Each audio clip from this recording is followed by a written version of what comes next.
El decreto 330, que fue el primer código de trabajo que entró en vigencia el 1 de 1947, en su artículo 276, precisamente indica lo siguiente, o preceptúa lo siguiente: el Ministerio de Trabajo y Previsión Social tiene los siguientes departamentos. Únicamente comenzó con estos, Departamento Administrativo de Trabajo, cuyo jefe debe ser abogado especializado en cada asunto. Esto es importante porque actualmente ya no es el Departamento Administrativo de Trabajo, sino la Dirección General de Trabajo. Por favor, yo le voy a hacer mucha pregunta en el examen sobre el tema de la Dirección General de Trabajo con un propósito: que aprendamos bien que el Departamento Administrativo de Trabajo hace más de 60 años, 50, 60 años, y desapareció. Pero la legislación, pues todavía en algunos artículos van entre ustedes el Departamento Administrativo de Trabajo. Lo correcto ahora es Dirección General de Trabajo. Y bien importante cuando dice debe ser jefe, abogado especializado en asuntos de trabajo. Y estas ahora pues han hecho valer ese derecho, ¿sí? Que si hay varias propuestas para ser, por ejemplo, director, y alguien ya es especialista en derecho laboral, aunque los otros tengan una excelente hoja de vida y otros méritos, debe prevalecer el que tiene o está especializado en derecho del trabajo. En el artículo 277 del decreto 330 también dice que la dirección, aquí dice departamento, pero una vez se lo voy a indicar. La Dirección General de Trabajo, además de las funciones del presente código lo señala, debe organizar el registro de contratos y pactos colectivos, servicio de estadísticas y colocaciones, y los demás que indique el reglamento que alude al artículo anterior. Observación: en este código inicia el funcionamiento del Departamento Administrativo de Trabajo. Bueno, en este código ya nos está indicando en 1947 que ya pusieron a funcionar la Dirección General de Trabajo, ¿sí? El decreto 15-70 entró en vigencia en el año 1970, ¿sí? El Ministerio de Trabajo y Previsión Social tendrá fundamentalmente las siguientes dependencias. Y aquí, pues ya en 70, fíjense, desde 1970 ya aparece la Dirección General de Trabajo. Interesante porque del 70 para esta época ya no es el Departamento Administrativo de Trabajo, sino la Dirección General de Trabajo. Yo quisiera que usted con su código, hoy vamos a ver mucho código, que por favor fuéramos haciendo esas anotaciones, que en cada ocasión que nos aparezca Departamento Administrativo de Trabajo, tachemos y coloquemos precisamente Dirección General de Trabajo. En el artículo número 3 también habla de las funciones que son esperadas, pero bueno, eso no tiene trascendencia. Su definición: el propio Ministerio de Trabajo y Previsión Social, en su página dice: la Dirección General de Trabajo, como dependencia del Ministerio de Trabajo y Previsión Social, tiene a su cargo desarrollar las relaciones laborales en cuanto al reconocimiento de personalidad jurídica de las organizaciones sindicales y todo lo que deviene de su funcionamiento, administración del registro público de sindicatos, los programas electrónicos de actualización de libros de salarios y el registro de contratos individuales de trabajo. También aquí en la Dirección General de Trabajo inscribimos las representaciones del comité ejecutivo del sindicato, que en pleno tiene la representación del mismo. Sus funciones: bueno, aparte de las del 215, encontramos también el 284 en ese acuerdo ministerial, y dentro de las que tiene, pues por supuesto. Creo que las vamos a leer para que nos vayan quedando bien. Comenzamos con Marta Liliana. Las vamos a leer todas, Desde el artículo 3, buenas tardes. Buenas tardes, comencemos del 1, del 3, perdón, del 3. Desde el 3. Número 1, promover acciones que favorezcan la organización, el desarrollo y la democratización de las prácticas sindicales. 2, Los procedimientos de inscripción de personalidades y personerías sindicales se realizarán en las direcciones departamentales competentes en razón del territorio. 3. Planificar, organizar, dirigir y controlar las políticas y programas sobre relaciones de trabajo. 4. Gestionar los procedimientos técnico-administrativos relacionados con los derechos de libertad sindical. 5. Llevar a cabo, bajo la estricta responsabilidad del Director General de Trabajo, la revisión de cuentas sindicales, así como aprobar los informes que rinda el departamento correspondiente en esta materia. Será también responsable de realizar las publicaciones conforme establece la ley. 6.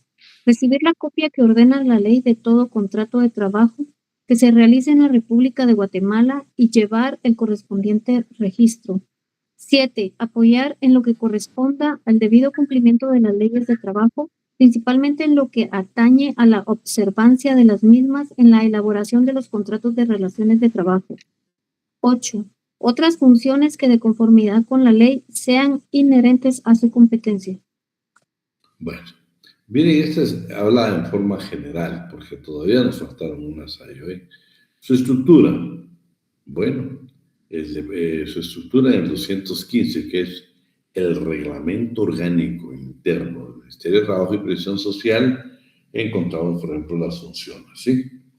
Y entre las funciones vamos a encontrar las resoluciones de aprobación de formas de salario del sistema computarizado, habilitación del libro manual de salarios, autorización del libro de salarios sistema electrónico, distribución de tablas de salarios mínimos vigentes, evacuación de consultas salariales en forma oral, escrita o electrónica. Miren qué interesantes estas funciones que tiene. Sí, pero bueno, vamos a ver entonces. Tiene, pues, por supuesto, el Departamento de Registro Laboral. ¿Cuáles son las funciones? Inscripción de personalidad jurídica de organizaciones sindicales. ¿Sí?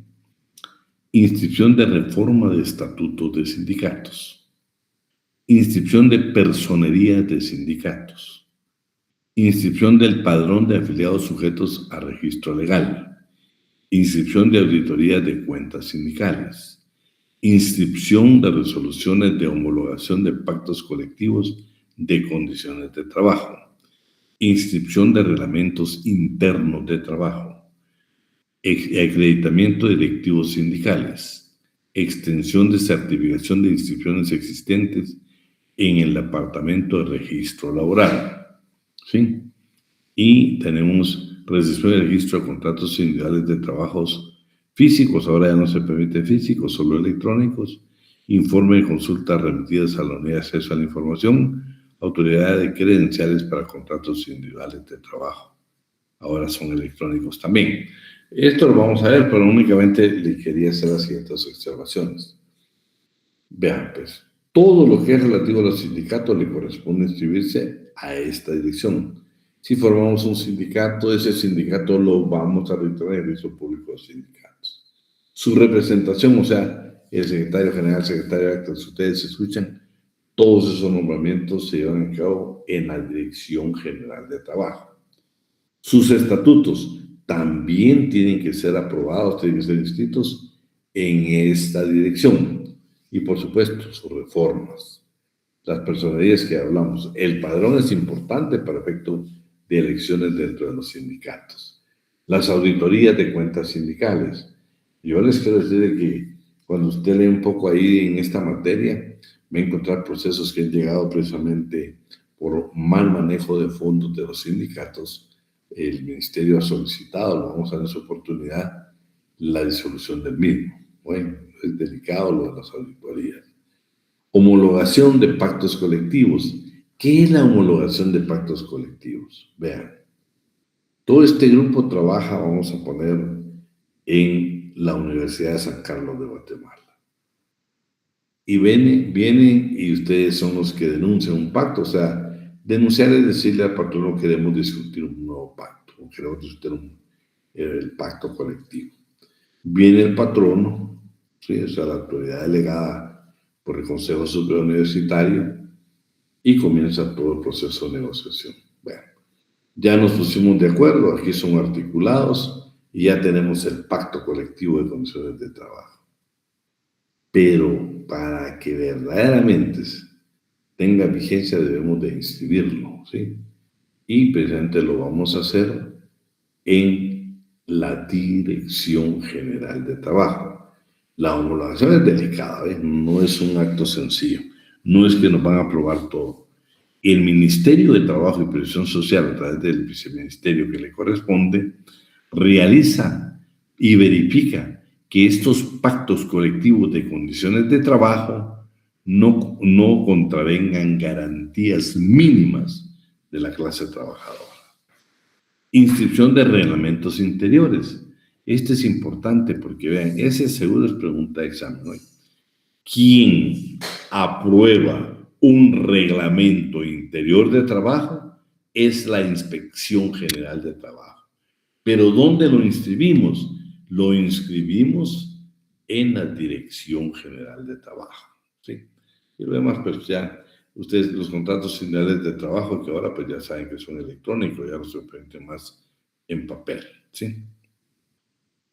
Vamos al otro departamento, son los dos departamentos. Bueno, ahorita vamos al segundo departamento. El Departamento de Protección al Trabajador. ¿Cuáles son sus funciones?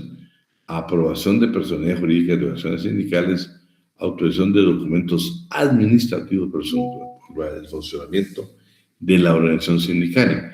Vean, los recibos. Todos los que estemos afiliados a un sindicato tenemos que pagar una cuota mensual.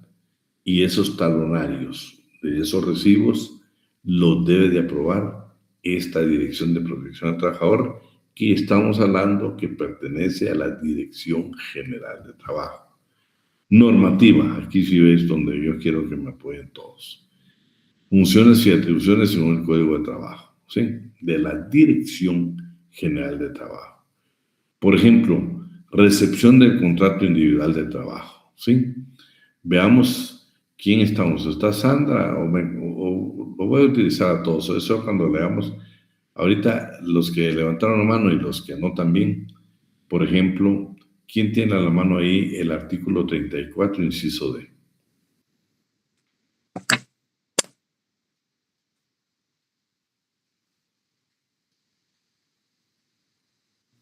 Artículo 34. Para la celebración de contratos con trabajadores guatemaltecos para la prestación de servicios o ejecución de obras fuera del territorio de la República que se realicen por medio de reclutadores, agencias de reclutamiento, agencias de embarque o cualquier persona jurídica o individual que realice la intermediación laboral, deberá de solicitar permiso previo al Ministerio de Trabajo y Previsión Social para la salida del guatemalteco al exterior. Las personas individuales o jurídicas que realicen la actividad de intermediación deberán de cumplir con los siguientes requisitos. Inciso D. El agente reclutador o la empresa por cuya cuenta procede debe celebrar por escrito los contratos de los trabajadores, del cual remitirá una copia o registrará el mismo ante el Ministerio de Trabajo o Previsión Social con al menos 5 días de anticipación al embarque o salida de la República de los trabajadores guatemaltecos. Bueno. Y ahí yo le puse que fue reformado, claro que fue reformado. Aquí lo interesante es de que rompemos las reglas, ¿sí? El Código de Trabajo, pues eso ya lo vieron en el individual, que tenemos 15 días después de haber celebrado nuestro contrato de trabajo, y el patrono tiene 15 días para enviar su copia a la Dirección General de Trabajo. Ahora sabemos que solo se permite en forma electrónica. Pero el artículo 34 es la excepción, porque esos son los trabajadores guatemaltecos que van a trabajar en el extranjero. Y escúchenme, ahí son 5 días antes del embarque, de la salida del país, ¿sí? Esa es una excepción que segurísimo se la voy a preguntar, ¿sí? Miramos qué dice el artículo 34. Sandra.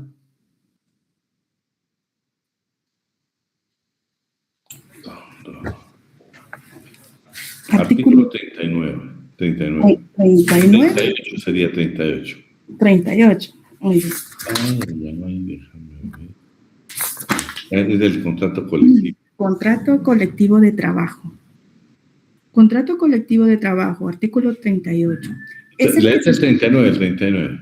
De acuerdo. Artículo 39. El contrato colectivo de trabajo debe celebrarse siempre por escrito, en 3 ejemplares, uno por cada parte y otro que el patrono queda obligado a hacer llegar al Departamento Administrativo de Trabajo, directamente o por medio de la autoridad de trabajo más cercana, dentro de los 15 días posteriores a su celebración, modificación o novación. Vean qué interesante. Sandra perdió lectura literalmente. Si se dan cuenta, la mayoría de códigos en el artículo 39 sigue hablando del Departamento Administrativo de Trabajo. Hay que ponerle ahí, hay que agregarle, ¿sí? Que actualmente es la Dirección General de Trabajo, por favor. Y si se dan cuenta, tenemos 15 días. Pero vean qué interesante. Celebración. ¿Qué más habla, Sandra?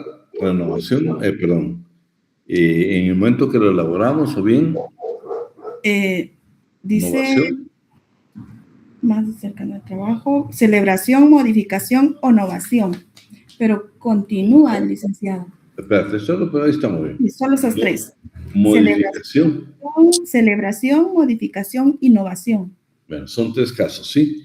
¿Por qué? Vean, pues cuando ustedes sean asesores de empresas, que primeramente van a trabajar derecho laboral a algunos de ustedes, va a ser importante porque uno llega a la empresa y te vas a encontrar contratos de trabajo que ya tienen más de 20 años. O sea, ya ni siquiera las direcciones están actualizadas. Qué importante es la modificación de los contratos de trabajo para dejarlos actualizados cuando usted sea asesor jurídico. Y habla de la innovación, o sea, la renovación de los contratos de trabajo. Esto es importante, ¿eh? Muchas veces, por ejemplo, Catherine llegó a trabajar en la empresa de oficinista y ahora pues ya está de abogada, ya está asesora jurídica. Su contrato, si ella no se encarga, o el asesor jurídico no se encarga de verificar, lo tiene que actualizar, si no se va a quedar siempre Catherine. Eso no significa que ha perdido sus derechos, no. Precisamente el principio de privacidad de la realidad lo que indica es que la que exista en documentos y lo que existe en la realidad prevalece a la realidad. O sea, sus derechos los tiene adquiridos. Pero nosotros, para ser ordenados, creo que estas 3 palabras, ¿sí? En el momento de la celebración, de la modificación o la innovación, tenemos la obligación de mantener actualizados como asesores jurídicos los contratos de trabajo. Vamos entonces por el 41 con Catherine. Artículo 41. Los representantes del sindicato o sindicatos deben justificar su personería para celebrar el contrato colectivo por medio de certificación de que están legalmente inscritos, extendida por el departamento, en este caso sería la Dirección General de Trabajo, o en su defecto copia auténtica del acuerdo que ordenó su inscripción, y también por el acta de la asamblea que así lo haya acordado. La parte de los patronos... Ahí estamos. De acuerdo. Vean, pues, lo que está indicando aquí es que primero en los contratos colectivos de trabajo, que en Guatemala es derecho vigente, pero no positivo, porque no lo practicamos, lo que está indicando es de que como ahí solo pueden hacer los sindicatos, entonces para acreditar que este sindicato nos representa para firmar ese contrato de trabajo, lo tiene que hacer a través de su personalidad jurídica, o sea, su representación. Y eso es precisamente lo que es el artículo, que dentro de estas, lo que indica es que tanto a las actas, las certificaciones, le puede extender la Dirección General de Trabajo. Vamos al artículo 61, con Hilary. ¿Estás por ahí, Hilary? Sí, licenciado. Artículo 61. Ok. Artículo 61. Además de las contenidas en otros artículos de este código, en sus reglamentos y en las leyes de previsión social, son obligaciones de los empleadores a enviar dentro del improrrogable plazo de los 2 primeros meses de cada año a la dependencia administrativa correspondiente del Ministerio de Trabajo y Previsión Social directamente o por medio de las autoridades de trabajo del lugar donde se encuentra la respectiva empresa, un informe impreso que por lo menos debe contener estos datos. 1. Egresos totales que hayan tenido por concepto de salarios, bonificaciones y cualquier otra prestación económica durante el año anterior, con la debida separación de las salidas por jornadas ordinarias y extraordinarias. 2. Nombre. Ahí quédate. La autorización de talonarios. Vamos a dejarlo ahí. Vemos el 141.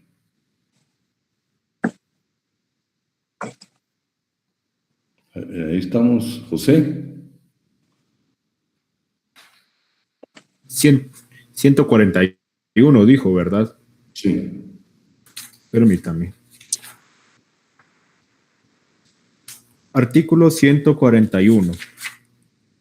Obligación de contar con carta poder. Los representantes del patrono que se dediquen al reclutamiento de trabajadores campesinos, además de la autorización que determina el artículo anterior, necesitan de una carta poder suscrita por aquel para ejercer sus actividades. Dicha carta debe extenderse por duplicado y una copia de la misma debe remitirse a la Dirección General del Trabajo según decreto 15-70. La otra copia debe quedar en poder del representante del patrono y éste no puede hacer uso de ella si la Inspección General del Trabajo no le pone su visto bueno al pie de la misma.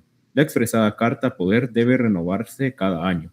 Los reclutadores de trabajos campesinos deben percibir de su patrono un salario fijo y queda prohibido a éste darle gratificaciones o emolumentos adicionales para los servicios que les presten en el ejercicio de su poder. Bueno. Estamos entonces de que esta redacción de la copia de carta poder, estamos hablando del trabajo agrícola y ganadero. Para que yo sea representante de un patrono, necesito una carta poder. Y una copia de esa carta poder, que por cierto debe dar el visto bueno de la Inspección General de Trabajo, pero esa copia la debemos enviar a la Dirección General de Trabajo. Veamos qué dice el artículo 157, Marta Liliana.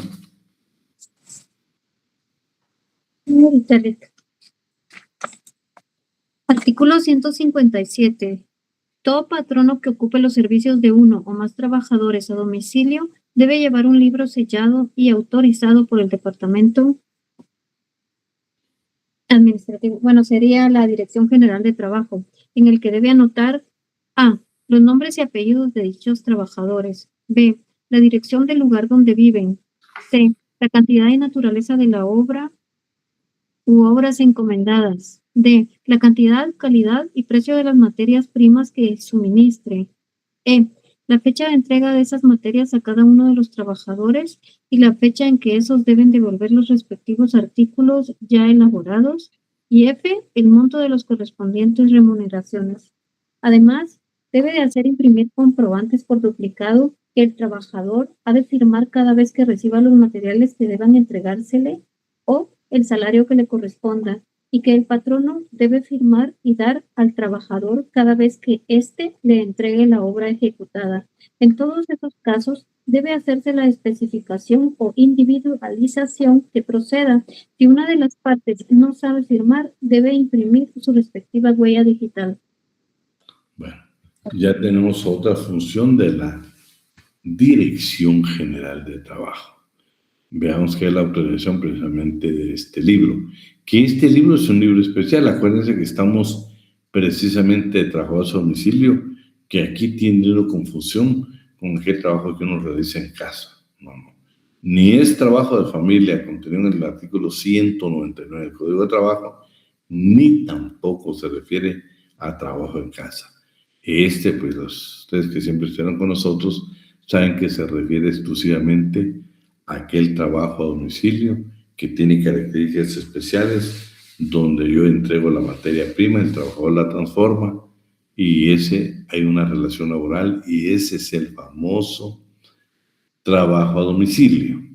Pero aparte del libro de salario y todo lo demás, es necesario dar un libro adicional donde van a estar todas las anotaciones que indique el artículo, y es ser autorizado por la Dirección General de Trabajo.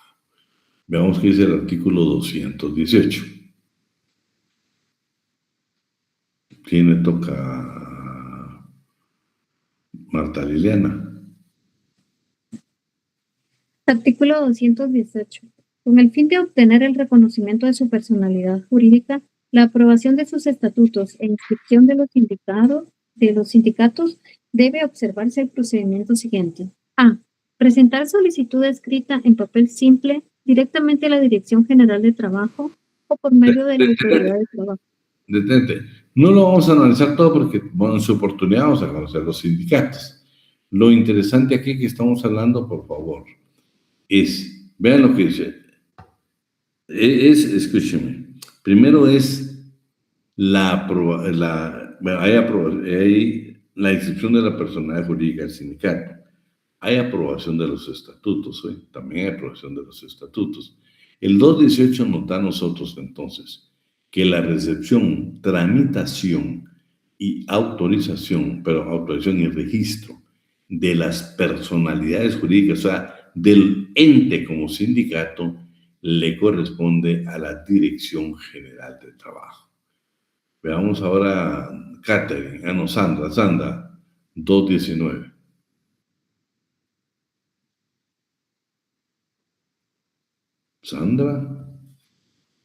Sandra Elizabeth. Bueno, Catherine. Sí, licenciado. Claro. 219, ¿verdad? Sí. Okay. La Dirección General de Trabajo debe llevar un registro público de sindicatos en el que han de inscribirse estos, a cuyo efecto la respectiva inscripción debe contener por lo menos los siguientes datos: número, lugar y fecha de la inscripción, copia de los datos que se refieren los incisos A y B del artículo 220, copia de los estatutos del sindicato o, en su caso, de sus reformas, y transcripción del acuerdo que otorgó la autorización de ley y la personalidad jurídica y que ordenó dicha inscripción o que, en su caso, aprobó la reforma de los estatutos. No sé si estamos. No, tenemos ahora el 220. ¿Quién nos apoya? José. Artículo 220. Contenido mínimo del acta constitutiva. El acta constitutiva de un sindicato debe contener: A. Nombres y apellidos, profesión u oficio o actividad económica y número de las cédulas de vecindad de sus socios fundadores, así como expresión clara y precisa que desean formar el sindicato. B. Nacionalidad y vecindad de los miembros del comité ejecutivo y del consejo consultivo. C. Autorización a los miembros del comité ejecutivo para aceptar, a juicio de ellos y en nombre del sindicato, cualesquiera reformas que indique la Dirección General del Trabajo según decreto 15-70 o, en su caso, el Ministerio de Trabajo y Previsión Social, y, en general, para realizar los trámites a que se refiere el artículo 218 y D. Declaración clara y precisa de los miembros del Comité Ejecutivo Provisional, indicando que son guatemaltecos de origen y trabajadores de la empresa o empresas, cuando se trate de sindicato de las mismas, de la profesión, oficio o actividad económica que corresponda, en caso de sindicatos gremiales o independientes. Asimismo, pueden proporcionar cualesquiera otras informaciones que los interesados consideren conveniente. Bueno. Artículo 220. Ahí se ve que dice lectura, ¿no? Sí, licenciado. 223, Hilary. Artículo 223. Funcionamiento e integración del Comité Ejecutivo. El funcionamiento e integración del Comité Ejecutivo se rige por estas reglas. A. Es el encargado de ejecutar y cumplir los mandatos de la Asamblea General que consten en el libro de actas y acuerdos y lo que exijan los estatutos o las disposiciones legales. Sus funciones son, en consecuencia, puramente ejecutivas y no le dan derecho a sus miembros para arrogarse atribuciones que no les hayan sido conferidas. B. Sus miembros deben ser guatemaltecos de origen y trabajadores de la empresa o empresas, cuando se trate del sindicato de las mismas, de la profesión, oficio o actividad económica que corresponda. En caso de sindicatos gremiales o independientes, la falta de alguno de los requisitos implica la inmediata cesación en el cargo. C. El número de sus miembros no puede exceder de 9 ni ser menor de 3. D. Los miembros del comité ejecutivo gozan de inamovilidad en el trabajo que desempeñen durante todo el tiempo que duren sus mandatos y hasta 11 meses después de haber cesado en el desempeño de los mismos. Dichos miembros no podrán ser despedidos durante el referido periodo a menos que incurran en causa justa de despido, debidamente demostrada por el patrono en juicio ordinario ante Tribunal de Trabajo competente. Bueno, ahí creo que lo vamos a dejar. Vamos con el 225. ¿Quién nos lo lee? ¿Quién le toca? Vamos a ver. Marta. Marta Liliana. Ahorita no lo encuentro. 225, perdón. 225. Sí. Son obligaciones de los sindicatos a llevar los siguientes libros debidamente sellados y autorizados por el Departamento Administrativo de Trabajo de actas y acuerdos de la Asamblea General de Actas y acuerdos de la Asamblea General de Actas y acuerdos del Comité Ejecutivo de Registro de Socios y de Contabilidad de Ingresos y Egresos. B. Exenter recibo de toda cuota o cualquier otro ingreso. Los talonarios respectivos deben estar sellados y autorizados por el Departamento Administrativo de Trabajo, Dirección General de Trabajo. Exacto. C. Proporcionar los informes que soliciten las autoridades de trabajo siempre que se refieran exclusivamente a su actuación como sindicatos y no a los miembros de lo personal. Comunicar. Espérate, ahí estamos bien. Mi idea ahorita es general, ¿oye? Lo vamos a dar esa oportunidad para los sindicatos. Pero ¿a quién le corresponde actualizar los libros? Es precisamente a la Dirección General de Trabajo. Comenzamos cuando hablamos del artículo 61, dice que, claro, pues, el descuento de las cuotas ordinarias o extraordinarias debe hacerse a través de talonarios. ¿Quién debe autorizar esos talonarios para el cobro de la cuota sindical? La Dirección General de Trabajo. Y en este caso, pues, habla precisamente de la autorización de los libros. Artículo 228, ¿sí? Recepción del acta aquí estamos hablando de la disolución de un sindicato. Vamos a ver quién nos ayuda ahí. Sandra. Como que tuvo problemas, Sandra. Lili, aquí estoy. 228, por favor, Sandra. Muy bien. Los sindicatos, artículo 228. Los sindicatos pueden acordar su disolución cuando así lo resuelvan las 2/3 partes del total de sus miembros. En este caso, la disolución debe ser comunicada por el Comité Ejecutivo al Departamento Administrativo de Trabajo, junto con una copia de acta en que se acordó la disolución, debidamente firmada por todos sus miembros. En cuando ese departamento reciba dichos documentos, debe ordenar la publicación de un resumen del acta por 3 veces consecutivas en el diario oficial, y si después de 15 días contados a partir de la aparición del último aviso no surge oposición o reclamación, debe proceder sin más trámite a hacer cancelación respectiva. Ahí quedamos. Mi idea es de que, por favor, aquí está hablando de la disolución voluntaria. Nosotros deseamos que termine el sindicato. Vamos a ver, por supuesto, en su oportunidad todo el procedimiento para la disolución, la legal, la forzosa, esta que prácticamente es voluntaria, es administrativa. ¿Quiénes la pueden solicitar? ¿Quiénes la pueden llevar a cabo? Lo vamos a dar en esa oportunidad. Pero a mí lo que me interesaba es de que, por ejemplo, nosotros decidimos por mayoría calificada disolver nuestro sindicato. Pero esa acta la tenemos que enviar ¿dónde? A la Dirección General de Trabajo. Artículo 229. Bueno, ya estamos hablando de la disolución de sindicatos. Claro que tiene que haber una junta liquidadora, pero ¿dónde y qué pasa con ese nombramiento? Vamos a ver, José Manuel, artículo 229. Artículo 229. Nombramiento de la Junta Liquidadora. En todo caso de disolución, corresponde a la Dirección General del Trabajo nombrar una Junta Liquidadora, integrada por un inspector de trabajo y 2 personas honorables, escogidas entre trabajadores o patronos según el caso. Dicha Junta Liquidadora ha de actuar como mandataria del sindicato disuelto y debe seguir para llenar su cometido el procedimiento que indiquen los estatutos, los cuales pueden autorizarlo la Dirección General del Trabajo, a que indiquen en estos casos al que crea conveniente u ordenar que se aplique el que establezcan las leyes comunes, en lo que sea posible. Claro. Lo interesante es que quien nombra a esta junta liquidadora de un sindicato es la Dirección General del Trabajo. Vamos a ver los requisitos para ser director.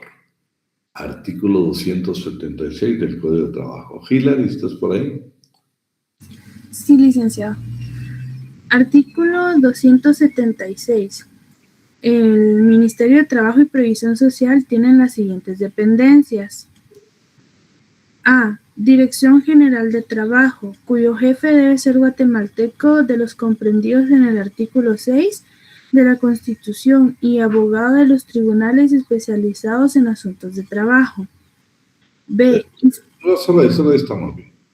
Vean, pues, esto lo vimos el año pasado, pero se lo voy a repetir. Quedamos que en su código usted va a quitar el artículo 6, porque el artículo 6 es de la anterior Constitución, no de la actual Constitución. Ahora vamos a ver. Catherine, ¿tienes tu Constitución por ahí cerca? ¿O quién tiene la Constitución cerca? Que vamos al artículo 144. Por favor. José Manuel.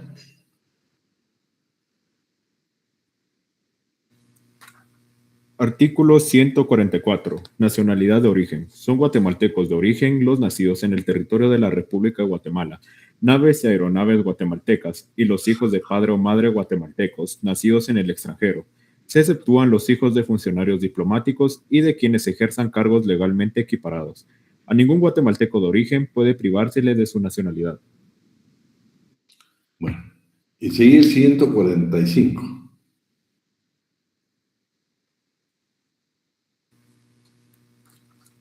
Artículo 145. Nacionalidades centroamericanos. También se consideran guatemaltecos de origen a los nacionales por nacimiento de las repúblicas que constituyeron la Federación de Centroamérica, que adquieren domicilio en Guatemala y manifestar ante autoridad competente su deseo de ser guatemaltecos. En ese caso, podrán conservar su nacionalidad de origen, sin perjuicio de lo que establezca en tratados o convenios centroamericanos. ¿Por qué quiero hacer énfasis en esto? Primero, pues, vean, eso de ser especializado en derecho del trabajo es importante. No está ahí como un agregado, es importante. El Consejo Superior Universitario, no esta Corte Constitucional, sino la anterior, había elegido precisamente a una profesional del derecho. Y al final liberaron impugnaciones, y la impugnación realmente la resolución que resolvió este tema fue donde se indica de que la profesional del derecho, porque decía preferentemente docente de la universidad, y ella nunca había sido docente, y los que habían participado habían docentes. Ese fue uno de los motivos de impugnación, y al final pues esta profesional del derecho ya fue retirada de la Corte de Constitucionalidad. Miren la importancia que tienes cuando usted quiere ser director general de trabajo. Debe ser especializado en derecho del trabajo. Debe demostrar que le fascina, que trabaja el derecho laboral. Porque de lo contrario, esa es una limitación. Los guatemaltecos de origen, esto pues ya lo hablamos en la clase pasada, precisamente que hay que tener mucho cuidado, porque los códigos no están actualizados. Ya se imagina usted una conferencia de conformidad con el artículo 6 de la Constitución Política de la República de Guatemala. En la anterior ni siquiera le pusieron Constitución Política, sobre Constitución de la República de Guatemala. 2, estamos hablando de una norma que fue expulsada del ordenamiento jurídico, ¿sí? Por eso le pido a usted, lo quiero sabio, lo quiero que usted, antes de opinar, antes de decir, tenga la base legal. ¿Se recuerdan que hace poco hubo el rumor de que decían de que si Bukele podía ser presidente de Guatemala? Y la primera idea que nos viene a nosotros en la mente es no, ¿sí? Bueno, aparte no va a venir a ser presidente de Guatemala, a ser presidente de Salvador, que es salvadoreño. Pero la Constitución se lo permitiría con 2 cosas, ¿sí? Uno, que tenga su domicilio en la República de Guatemala. 2, que haya efectuado los trámites correspondientes, ¿sí? Para que se constituya en un guatemalteco de origen. O sea, no es automático. Hay un procedimiento y hay que cumplirlo. Esa era la idea. Vean que lo vamos a ver lo de los sindicatos, lo vamos a ver aparte. Es hermoso. Pero vamos, ¿qué hizo esta dirección en el año 2025? O sea, el año pasado, ¿sí? El Ministerio de Trabajo y Previsión Social, a través de la Dirección General de Trabajo, promueve y resguarda el derecho a la sindicalización en Guatemala, garantizando un trámite ágil de reconocimiento que cumpla con los plazos establecidos en la ley y provea certeza jurídica a las inscripciones en el registro laboral. Es decir, autoriza e inscribe personerías y personalidades de las organizaciones sindicales, estatutos y padrones, y registra contratos laborales y otras actividades conexas como el sellado de autorización de actas y acuerdos o registros de afiliados de estas o la habilitación de libros de salarios electrónicos, y a continuación se describen los resultados precisamente del año pasado, ¿sí?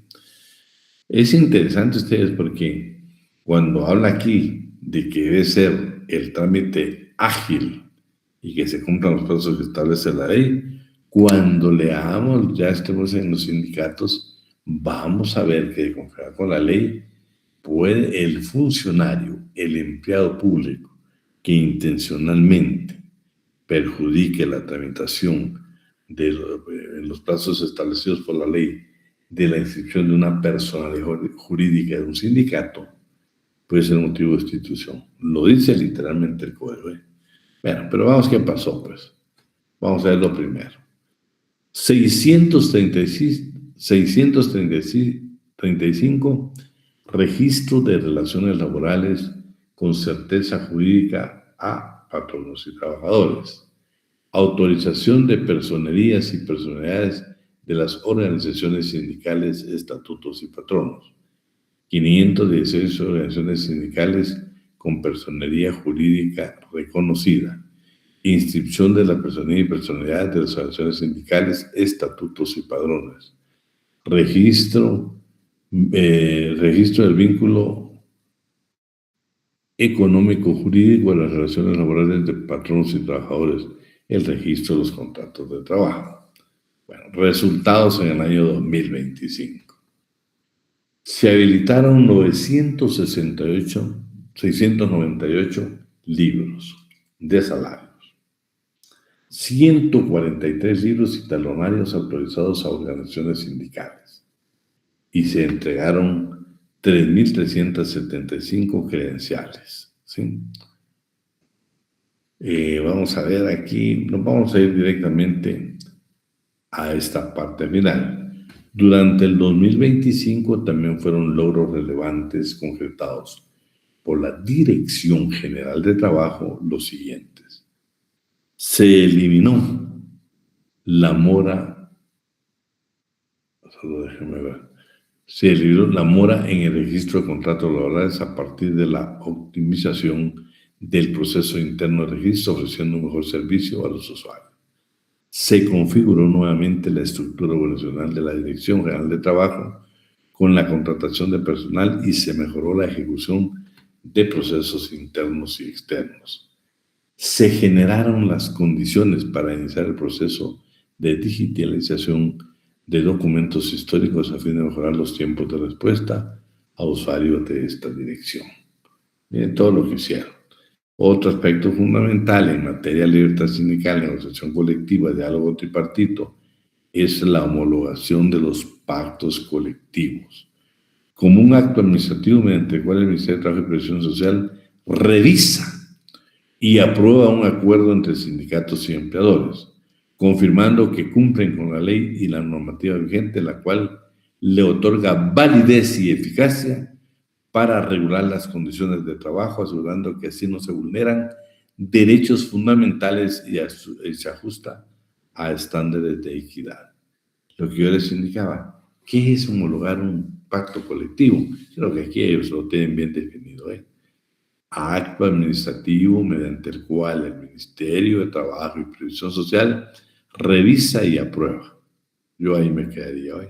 Revisa y aprueba el pacto colectivo entre patrón y trabajador de esa empresa. Eso nos quedaría como una bonita definición de que es la homologación de un pacto colectivo de condiciones de trabajo. ¿Sí? Vean, hablar de los sindicatos, pues ya hemos hablado en otra ocasión con ustedes, es importante, pero la actualización de los contratos de trabajo, fíjense que hoy todo lo tenemos de una manera diferente, todo está digitalizado, ahora cambia totalmente. De veras, yo les digo, la mayoría de empresas, por lo menos las que hemos asesorado, no tiene los contratos actualizados. Es más, hay quienes ni contrato tienen. Y eso es sumamente valioso, sumamente valioso. No solo para el patrón, sino también para el trabajador. Más para el trabajador cuando la Corte de Constitucionalidad, en reiteradas ocasiones, y ya como jurisprudencia, de conformidad con el artículo 43 de la Ley de Amparo, dice de que al trabajador le corresponde probar la relación laboral, el tiempo extraordinario laborado y las ventajas económicas. Es la única obligación que nosotros tenemos en el proceso. Importantísimo que estén registrados los contratos de trabajo para la clase de trabajador. ¿Por qué? Ya hay un registro.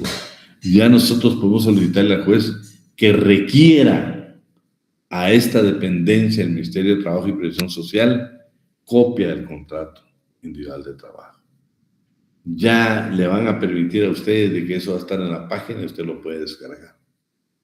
Entonces, claro, siendo trabajador de esa empresa, ¿no? Es importante cómo nosotros ahora tenemos otros elementos para poder probar nosotros nuestra relación laboral. Fíjense que hoy mismo, por ejemplo, lastimosamente, hay un grupo de estudiantes de la facultad en el Congreso, los famosos MUD, y él le decía, ¿por qué no hablar un poco de derecho laboral? Y nada, estábamos hablando con algunos de ellos, por ejemplo, que tenían la propuesta de otro grupo y la tenían que contradecir. Yo les dije, váyanse por la parte laboral. Por ejemplo, proponer de la reinserción laboral de los privados de libertad, pues debe ser maravilloso. Pero también hay una disposición legal donde dice que muchos privados de libertad, por autorización del juez de ejecución, pueden salir del penal a trabajar y retornar por la noche a dormir, ¿no? Eso lo permite la ley. Claro, le decía a ellos lo que la ley nunca estableció, es precisamente la parte del salario, ¿sí? Porque de conformidad con la ley y el convenio 195 de la Organización Internacional del Trabajo, toda remuneración debe ser pagada al trabajador, ¿sí? Si él lo dispone, puede otorgarnos una carta, pero únicamente a la familia, para que pueda percibir. Entonces, en el proyecto, pues el otro grupo indica que porcentaje, ¿verdad? Que un porcentaje le quede al trabajador, que otro porcentaje le quede al Estado, que otro porcentaje le quede a la esposa o a la carga familiar, y el otro se quede como reserva. No, le dije, sería inconstitucional porque nadie nos puede privar del derecho a gozar de nuestro salario, ¿sí? Ya es voluntario, si nosotros queremos que otro familiar lo pueda cobrar o lo pueda obtener, pero eso ya es totalmente adicional, ¿sí? Adicional. El derecho laboral es hermoso, muchas veces nosotros nos hemos detenido en cuanto a la Dirección General de Trabajo porque esta dirección hace una gran labor de registro. Lastimosamente siempre hemos hablado del presupuesto, pero imagínense solo el tener, que la razón ahora es electrónico, pero el tener que registrar tanto contrato individual de trabajo. Hoy por hoy yo les digo, están en deuda también porque ya no les da tiempo revisarlos. Porque lo ideal o lo que manda la ley es de que si yo mando, por ejemplo, el contrato de Rodrigo, qué importante sería para el derecho laboral, para la práctica laboral, que verdaderamente la dirección revisara ese contrato individual de trabajo, si cumple con todos los requisitos. Pero tienen demasiado trabajo y ustedes que estuvieron con nosotros se recuerdan que cuando leímos esta parte de que el contrato individual de trabajo ahora debe ser electrónico, tenemos la dificultad de que ahora fueron, ¿qué? Una cantidad exagerada de contratos que ellos habilitaron en el 2025, imposible que lo revisen. Pero creo que pueden haber sistemas ya, programas ya específicos para que puedan hacer esta parte de la revisión. ¿Por qué? Porque yo me he dado cuenta que hay contratos que los acaban de enviar y no cumplen con los requisitos. Pero digo, ¿y cómo una inspección? Pues yo llamé y les dije, nosotros no lo revisamos, no lo analizamos, únicamente lo registramos. Porque la ley nos faculta a nosotros que en el momento que lo revisemos y lo analicemos y si vemos de que hay una contravención a garantías mínimas de la clase trabajadora, lo que procede es que nosotros lo enviamos directamente a la Inspección General de Trabajo para que proceda a imponer una sanción de las contenidas en el artículo 272 del Código de Trabajo.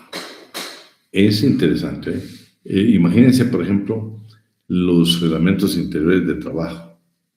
Eso es sumamente valioso. También, ahí sí tenemos la ventaja y la fortuna de que la Inspección General de Trabajo lo va a revisar y lo va a registrar la Dirección General de Trabajo.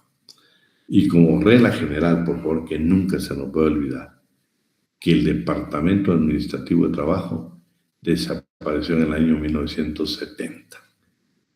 Por ejemplo, su código va a las correcciones que tenga que hacer, hágalo. No quiero que se vaya a confiar porque a veces uno se equivoca. Cada vez que hable su código de 14 años, por favor agreguen que ya no son 14, no son 15 años.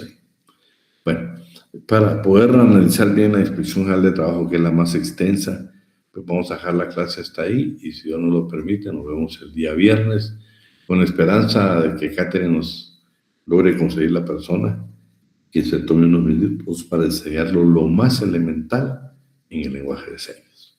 Un fuerte abrazo y si Dios nos lo permite, nos vemos el día viernes. Gracias, licenciado. Gracias, licenciado.